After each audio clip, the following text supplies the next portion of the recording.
passés entre 6 mois et 1 an. 70% viennent du Poitou-Charentes, d'autres de plus loin comme Soifreni qui vient de Mayotte. Ça fait longtemps que j'arrive pas à rentrer dans la vie professionnelle la vie seule en fait. Avoir une maison, payer des impôts, j'arrive pas. Donc je me suis dit, je passe ici pour faire une formation, apprendre quelque chose qui pourra m'aider après. Et pour apprendre, ils passeront le permis de conduire, suivront des cours de remise à niveau scolaire avant d'attaquer les formations professionnelles dans différents domaines, la restauration, le bâtiment, l'aide à la personne, les métiers à la sécurité. Le but à terme, s'insérer dans la vie professionnelle et trouver un emploi. C'est une première médicale en France. Une jeune femme de 32 ans en rémission d'un cancer a donné naissance à une petite fille, Élise, grâce à une vitrification ovocytaire effectuée avant un traitement anticancéreux. Les spécialistes du centre de procréation médicalement assistée de l'hôpital de la Conception à Marseille se félicitent de cette naissance, rendue possible grâce à la congélation des ovocytes, une technique autorisée en France depuis 2011. C'est vrai que lorsqu'on annonce à une femme, outre l'annonce du cancer, qu'elle risque d'être stérile, c'est une double annonce difficile. Donc ça permet de leur donner un espoir pour après leur guérison. La vitrification des ovocytes est un message d'espoir pour les patientes et une victoire de la vie sur le cancer. Cette saison, intéressons-nous à un calendrier passé au rayon X. L'occasion de tordre le cou à une rumeur persistante. Non, ce ne sont pas les infirmières du CHU de Nancy qui ont joué les mannequins. L'une de nos équipes a enquêté. Entièrement nues et dans des postures pour le moins osées, elles ont décidé de tout montrer, ou presque. Tout de leur anatomie y passe, elles posent pour un calendrier publié sur les réseaux sociaux des radiographies attribuées à des infirmières du centre hospitalier universitaire de Nancy. Il s'agit de ce qu'on appelle un fake dans notre jargon et qui circule sur la toile depuis quelques années déjà. Donc c'est un fichier truqué à l'initiative d'une agence de communication allemande qui a répondu à un brief d'un équipementier. Mais il ne s'agit en aucun cas de radiologie médicale. Des photos X où Nancy et son CHU n'y sont pour rien, tout comme le personnel féminin d'un hôpital de Liège à qui sont attribués aussi ces clichés. C'est bidon, mais le squelette de ces demoiselles intéresse forcément quelques amateurs de radio coquine. Quand on regarde avec un œil un peu plus professionnel, on s'aperçoit bien qu'il ne s'agit pas de radiologie médicale, qui sont réservées effectivement à un traitement dans le cadre effectivement d'un examen médical qui ne se fait pas comme ça pour le loisir ou pour la plaisanterie. La radiographie, c'est quelque chose quand même qui est plutôt sérieux, il ne faut pas la pratiquer n'importe comment. Mais tout à fait, il y a des réglementations, il y a des normes et puis il y a une éthique, ce qu'ont nos professionnels. En fait, les images proviennent d'une société d'imagerie médicale allemande. Pour se faire une pub, elle n'a pas hésité à les installer sur Internet en 2010. Mais l'histoire, elle, ne dit pas si ce sont de vraies infirmières qui ont posé. Le montage informatique est réussi et on ne peut qu'en rire. C'est en compagnie d'un chanteur populaire que l'on se quitte. Enrico Macias vient de publier son autobiographie. L'interprète de Adieu mon pays raconte son départ de Constantine en 1961 pour la France. Le chanteur n'a depuis jamais pu retourner dans son Algérie natale. On l'appelle l'Oriental parce que dans la tête d'Enrico Macias, il y a toujours le soleil de Constantine. Mais dans son cœur, il y a aussi Paris. En 1964, l'artiste célèbre la ville qu'il a accueillie.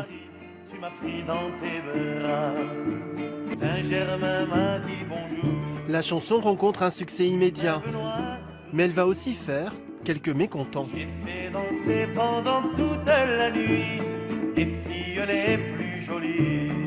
Le public m'avait adoré quand j'ai quitté mon pays, quand j'ai chanté Adieu mon pays. Et le fait de chanter Paris, tu m'as pris dans tes bras, ils pensaient que je les trahissais. Mais c'est pas ça, au contraire. En 1962, 800 000 pieds noirs quittent l'Algérie. Enrico devient le symbole de leur exil. J'ai quitté mon pays, j'ai quitté ma maison. Sa musique raconte cette mémoire qu'ils ne veulent pas effacer. se traînent sans raison. C'est la musique arabo-andalouse qui me fait tout le temps vibrer, mais c'est aussi cette musique-là. Vous savez, je fais pas de différence, c'est à peu près... Vous savez, toutes mes chansons sont influencées par la musique arabo-andalouse, ça c'est sûr, c'est sûr.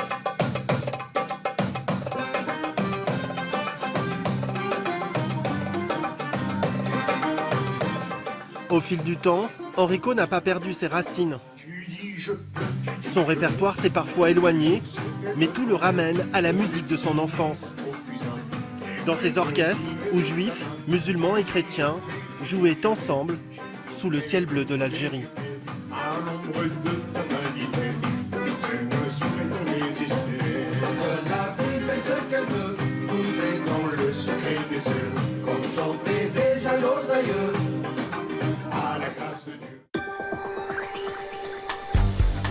Place sans plus tarder à votre édition des locales.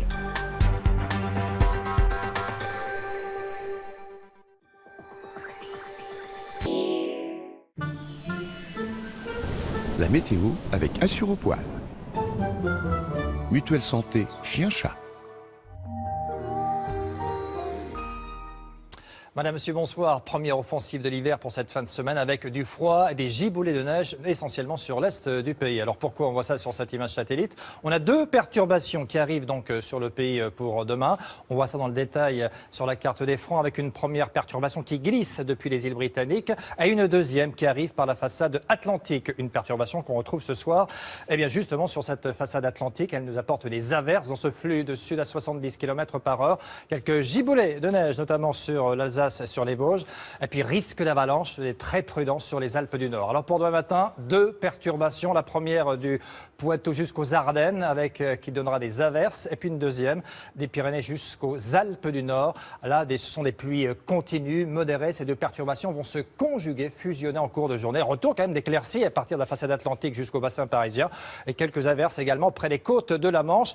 Un ciel assez bouché sur la Corse et autour du pourtour méditerranéen. Pour les températures minimales, on revient vraiment les températures de saison, même du gel sur l'Alsace, -2 à Strasbourg et à Mulhouse, 0 degrés pour Metz et Nancy, 4 à Paris, on aura 5 degrés pour Marseille. Pour les maximales, eh bien, ce sont toujours ces températures de saison, mais qui vont baisser d'ici la fin de semaine. 5 pour Strasbourg, 7 à Paris, 9 pour Brest et 11 pour Marseille, 16 degrés même pour Ajaccio en Corse. La tendance pour vendredi, eh bien, on a toujours de l'instabilité pratiquement sur tout le pays dans ce flux de nord-ouest à 70 km/h, du soleil autour de la Méditerranée. Pour samedi, eh bien, on aura toujours cette instabilité qui descend des pays scandinaves sur le nord-est du pays. On va surveiller d'ailleurs la situation de l'Alsace jusqu'au massif central avec des giboulées de neige même en pleine donc sur toutes ces régions. Pour dimanche, on retrouve toujours cette instabilité sur le nord-est, de plus belles éclaircies sur la moitié ouest. Et puis pour lundi, alors là, il y a une certaine incertitude pour l'arrivée de cette perturbation par la façade atlantique et le sud-ouest. On aura quand même un temps assez sec sur le nord-est et des températures assez fraîches, froides même, de 2 à 4 degrés. Je vous souhaite une excellente soirée.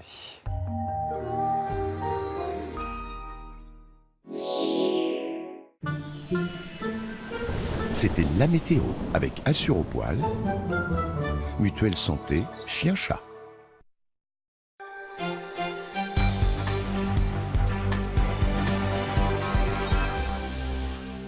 Dans cette édition, l'éclairage de Lyon qui s'appelle le plan Lumière. Depuis 25 ans, les nuits de la capitale des Gaules sont de plus en plus belles. Marseille qui fait les yeux doux aux touristes asiatiques. 70 tours opérateurs chinois sont cette semaine les hôtes de la ville qui ne ménagent pas ses efforts pour faire valoir ses atouts.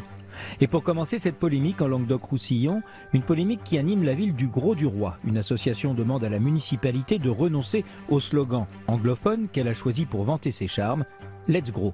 Let's Grow, c'est le nouveau slogan de la station balnéaire du Grau-du-Roi. Un clin d'œil au Let's Go anglais qui veut dire allons-y. Un clin d'œil comme il y en a de plus en plus, ce n'est pas du goût de Régis Ravat, au nom de la défense de la langue française.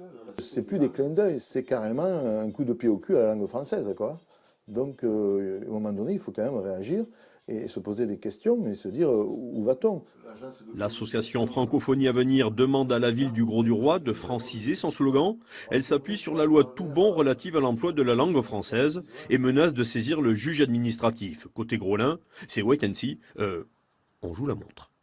les anglicismes aujourd'hui sont assez répandus. Alors certains s'en plaindront, mais je prends l'exemple de Lyon, Only Lyon, So Toulouse, Made in Gruissant ou encore ici Little Marcel, cette marque bien connue. Alors que certains s'en inquiètent, je les comprends, qui mènent des actions, ma foi, c'est tout à fait leur droit. Suscite aujourd'hui de moins en moins de vocations. Marseille mise de plus en plus sur le tourisme international. Cette semaine, la ville avait invité tout un contingent de tour opérateurs chinois. Les touristes de l'Empire du Milieu sont aujourd'hui les plus nombreux sur la planète et il faut absolument s'inscrire sur la liste de leur destination. Pas moins de 70 Chinois se pressent dans un grand centre commercial marseillais. Première étape incontournable, déguster la fameuse navette à la fleur d'oranger. Pour Haifeng Qian, c'est une découverte. Oui, le goût est un peu spécial. Si les Chinois goûtent leur séjour avec plaisir, ce n'est pas une simple visite de courtoisie. Invités par l'Office du tourisme, ces tours opérateurs effectuent un voyage découverte de la région. Opération séduction visant à inscrire sur les catalogues de ces voyagistes des étapes marseillaises. Cette année, c'est-à-dire 2016, je vais apporter beaucoup de groupes qui viennent visiter la sud de la France. Chinois, un véritable dépaysement. Et la Provence, le ciel bleu, tout ça, ça représente tout, quelque chose qu'ils n'ont pas l'habitude de voir déjà chez eux. L'air fraîche, on respire ici. En Chine, on ne respire pas trop. Ce marché représente un enjeu colossal pour le tourisme français. Nice to meet you. Et ça, les entrepreneurs marseillais l'ont bien compris. Ils étaient nombreux à participer au speed dating organisé par le comité régional de tourisme. Loïc Fournier-Foch propose des régates dans la rade de Marseille. Il espère bien faire connaître son activité. Un parcours en voilier vers les Calanques, c'est quelque chose de très original. Ça met bien en avant les points forts de la région, de la Provence, mais de la Provence maritime. La Provence-Alpes-Côte d'Azur attire de plus en plus. Elle est aujourd'hui la 3e destination régionale des touristes chinois. Regardez-les bien, il se peut que dans quelques années, ces petits singes, des ouistiti à pinceau blanc, aient disparu de notre planète. Ils sont originaires du Brésil et de plus en plus menacés par les activités humaines. Toute une famille, ils sont 6, âgés de 3 à 10 ans, est arrivée au parc Phoenix de Nice.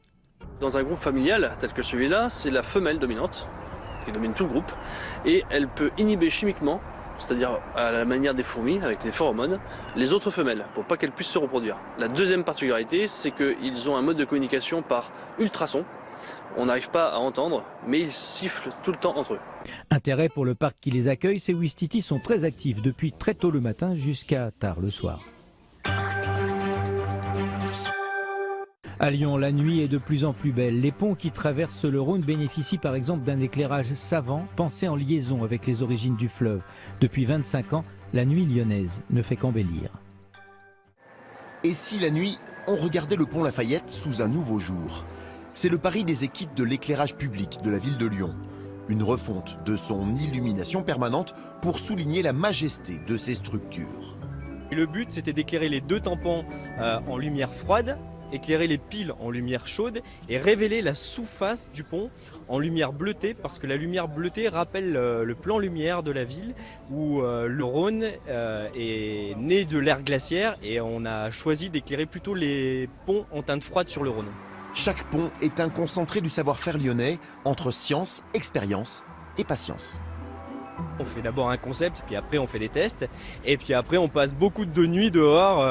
Les dernières nuits on les a passées au bord du Rhône pour venir faire les réglages, régler tous les luminaires. Tous les luminaires sont réglables un par un, et il y a 344 luminaires d'installés sur le pont. Le plan lumière de Lyon, 25 ans d'éclairage pérenne et de mise en lumière toujours plus ambitieuse, des mandats de Michel Noir à celui de Gérard Collomb. C'est une des qualités lyonnaises, je crois, de faire en sorte que chacun s'installe dans la politique ou dans les pas de son prédécesseur. Il y a 25 ans, les premiers éléments du plan lumière, ils étaient extrêmement modestes, étaient mis en place. Et depuis, de mandat en mandat, d'année en année, nous essayons tous ensemble de faire en sorte que les choses progressent. Dernière réalisation en date, cet immeuble de la rue de la République, bientôt rejoint par 24 autres, éclairés délicatement, tout en lumière rasante pour souligner des détails qui passaient jusque-là inaperçus. Si vous éclairez tout, vous ne voyez rien. C'est paradoxal parce que si vous êtes trop frontal, vous écrasez le relief. Or, si vous êtes plutôt semi-rasant, vous mettez en exergue ce relief et du coup, vous arrivez à lire la moindre petite appareillage de pierre, hop, une petite ombre portée, c'est lui qui redonne le relief. En 25 ans, le nombre de points lumineux a doublé, mais la consommation globale a baissé grâce aux nouvelles technologies. Aujourd'hui, 350 sites sont éclairés à l'année, un paysage nocturne qui fait la renommée de la ville très au-delà des frontières de la région. L'information continue sur France 3 dans un instant avec l'édition nationale.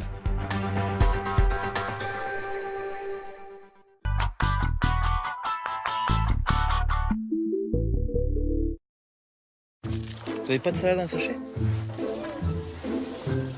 Et votre père, il va pas au lavage automatique. Vous avez pas de charbon de bois non plus. Ah, t'as ça sur ta Ford? Ça, c'est super pratique. Surtout quand on se sert pas de ses mains. Tu viens? Ford Kuga avec haillons main libre. Une autre façon de voir la vie. Jusqu'au 31 janvier, profitez d'un crédit auto exceptionnel à 0% sur la gamme Ford. Les chats feraient n'importe quoi pour Catisfactions. Catisfactions, ce sont d'incroyables friandises. Croustillantes à l'extérieur, tendres à l'intérieur. Et moins de 2 kilocalories chacune. Catisfactions, les chats raffolent de ces friandises.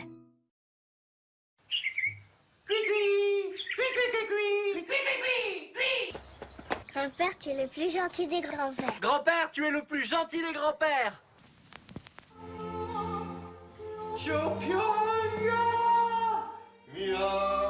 Confiez plutôt votre audition à un spécialiste. Optical Center, optique et audition. En ce moment, chez Optical Center, c'est moins 40% sur toutes les marques d'appareils auditifs, plus une paire de lunettes à votre vue offerte. Dispositifs médicaux. Pour changer l'assurance auto, il faut signer et renvoyer une centaine de papiers. Alors je m'entraîne. Crétinx. Comparez votre assurance auto avec le lynx.fr et économisez jusqu'à 250 €. Malinx, le lynx. Avant, porter des packs de bouteilles, c'était la corvée. Aujourd'hui, quand j'ai envie d'eau pétillante, il y a SodaStream. Une simple pression et l'eau devient pétillante, juste comme je l'aime. Plus que quelques jours pour profiter de l'offre jusqu'à 20 € remboursés. Rendez-vous sur sodastream.fr. Mes chers enfants, je vous lègue mon bien le plus précieux, mon bon sens.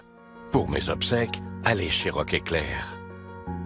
Vous y trouverez les produits funéraires, les services et l'accompagnement au prix juste.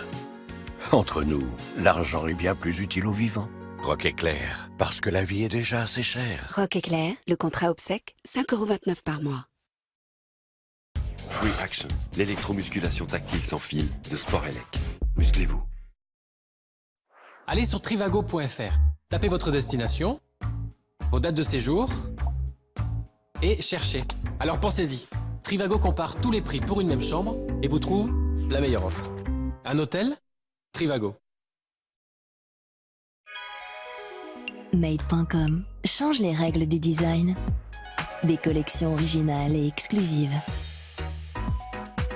Laissez-vous surprendre. Profitez aujourd'hui des soldes jusqu'à moins 50%. Made.com.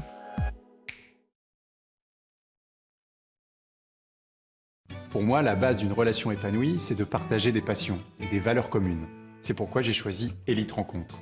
Élite Rencontre, en amour aussi, soyez ambitieux.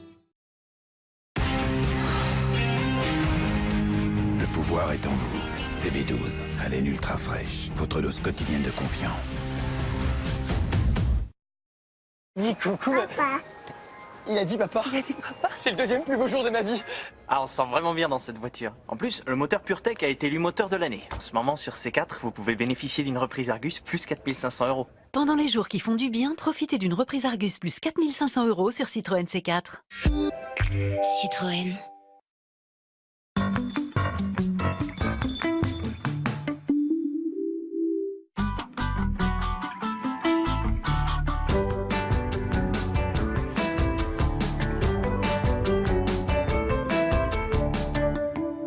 France 3.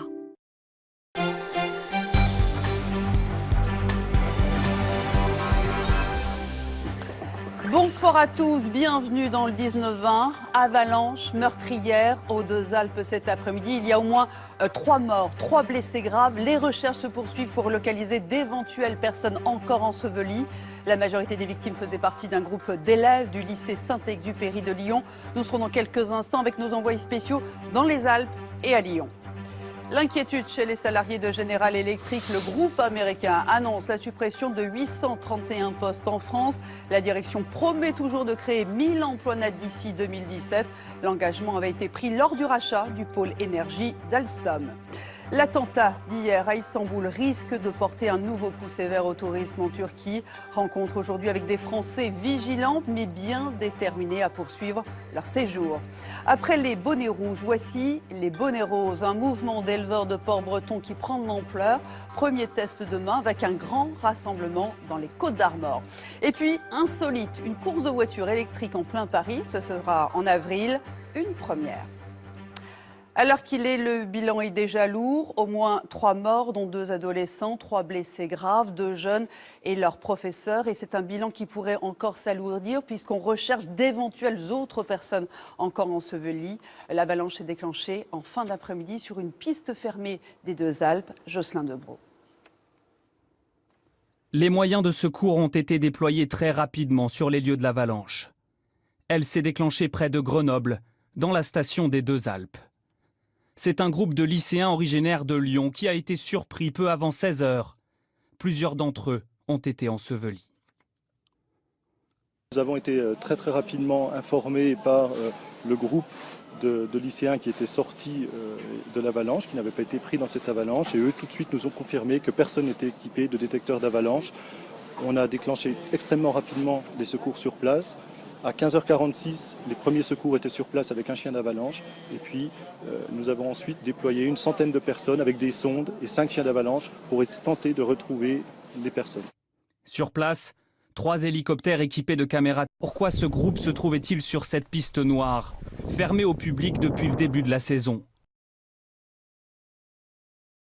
Qui a décidé d'emprunter particulièrement dangereuse alors que le niveau d'avalanche était très élevé?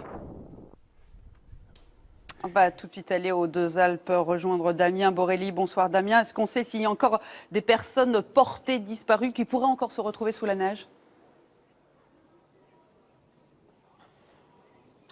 Bonsoir Carole. A priori, les recherches seraient sur le point de se terminer.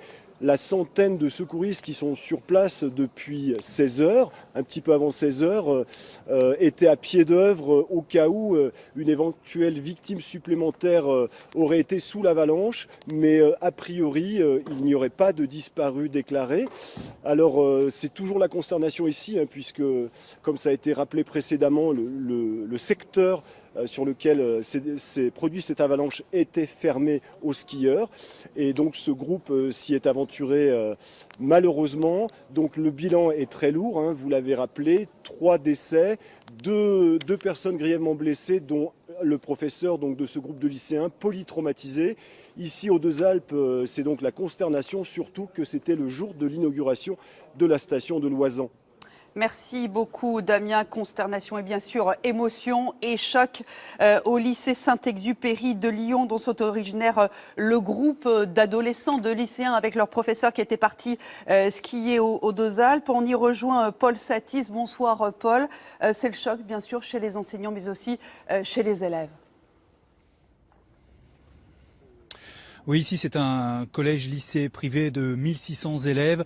Pas mal de monde a en effet commencé à arriver ici, des parents d'élèves, des collégiens, des lycéens, dès qu'ils ont appris la nouvelle. Ce qu'on sait ici, c'est qu'il s'agirait d'un groupe d'une première de section sportive, un groupe de 17 élèves qui seraient donc partis pour une semaine au ski, encadrés de 2 professeurs, dont l'un des 2, une femme, a été emportée par cette avalanche et a été blessée. Une cellule de crise a été installée, la rectrice d'académie vient d'arriver sur place, une cellule médico-psychologique également a été installée sur place. Le retour de certains élèves pourrait d'ailleurs être organisé dans le courant de la soirée, des élèves qui se trouvent en ce moment dans les Deux-Alpes. Et puis on attend également dans la soirée l'arrivée de la ministre de l'Éducation nationale, Najat Vallaud-Belkacem. Merci beaucoup Paul. Et j'ajoute que le rectorat de Lyon a mis en place une cellule de crise qui est joignable au 04 72 80 60 60. Alors, Comment expliquer cette avalanche aux deux Alpes? Il est tombé entre 30 à 40 cm de neige la nuit dernière sur les Alpes. Une nouvelle couche de neige qui n'a pas eu le temps de s'accrocher au sol. Les premières explications avec Antoine Védéier. Sur ces images tournées il y a 2 jours dans un massif voisin des deux Alpes, un vent violent souffle sur les pistes. On voit la neige être soulevée et déplacée en grande quantité. C'est un phénomène similaire qui a provoqué l'avalanche de cet après-midi. Dans la nuit de dimanche à lundi, des rafales de vent allant jusqu'à 120 km/h ont soufflé en haut des pistes. Conséquence, la neige située sur le massif a été déplacée et désagrégée pour venir se poser ailleurs sur la pente. On parle alors de plaque à vent. Cette couche est instable et n'a aucune adhérence avec la piste. Hier soir, il est tombé sur les deux Alpes 10 à 20 cm de neige fraîche. Cette nouvelle couche est venue recouvrir les plaques à vent, les rendant invisibles.